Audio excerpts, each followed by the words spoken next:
అందరికీ నమస్కారం. నా పేరు దోమకొండ అశోక్, జనసేన పార్టీ 7వ డివిజన్. తిరుమల లడ్డు కల్తీ అయిందని చెప్పి సిట్ నివేదికలో తేలింది. అలానే భారతదేశం మొత్తంలో ఉన్న హిందువులు ఎవరైతే ఆ లడ్డును తిన్నారో వారందరూ కూడా అందుట్లో కల్తీ జరిగిందని చెప్పి నిర్ధారణకు వచ్చారు. అయినా సరే జగన్మోహన్ రెడ్డి మరియు వైసీపీ నాయకులు ఇంకా అది కల్తీకి లోనవ్వలేదు అని చెప్పి దబాయించడమే జరుగుతుంది. ఈ వైసీపీ నాయకుల్ని ఒకటే డిమాండ్ చేస్తున్నాం మరియు హెచ్చరిస్తున్నాం. శ్రీవారి లడ్డూని కల్తీ చేయడం అనేది ఒక పాపంగా పరిగణిస్తున్నాం.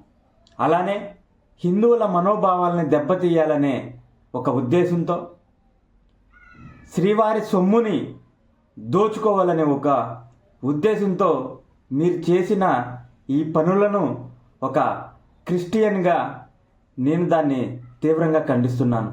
ఎందుకంటే భారతదేశం భిన్నత్వంలో ఏకత్వం కలిగిన దేశం. అనేక మతాల సమ్మేళనం మన భారతదేశం. దేశంలో ఎక్కడ లేని విధంగా మన ఆంధ్రప్రదేశ్లోనే ఈ చర్యకు మీరు పాల్పడడాన్ని తీవ్రంగా ఖండిస్తున్నాను. గతంలో చూస్తే జగన్మోహన్ రెడ్డి అధికారంలో ఉన్నప్పుడు శ్రీవారికి పట్టు వస్త్రాలు సమర్పించే రోజు కూడా సతీ సమేతంగా వెళ్ళి పట్టు వస్త్రాలు సమర్పిస్తారు. అలాంటిది జగన్మోహన్ రెడ్డి ఏ రోజు కూడా సతీ సమేతంగా వెళ్ళి పట్టు వస్త్రాలు సమర్పించలేదు. అనేక సందర్భాల్లో జగన్మోహన్ రెడ్డికి ప్రసాదం ఇస్తే దాన్ని తీసి పక్కన పడేయడం అనేక సందర్భాల్లో మనందరం కూడా చూసాం.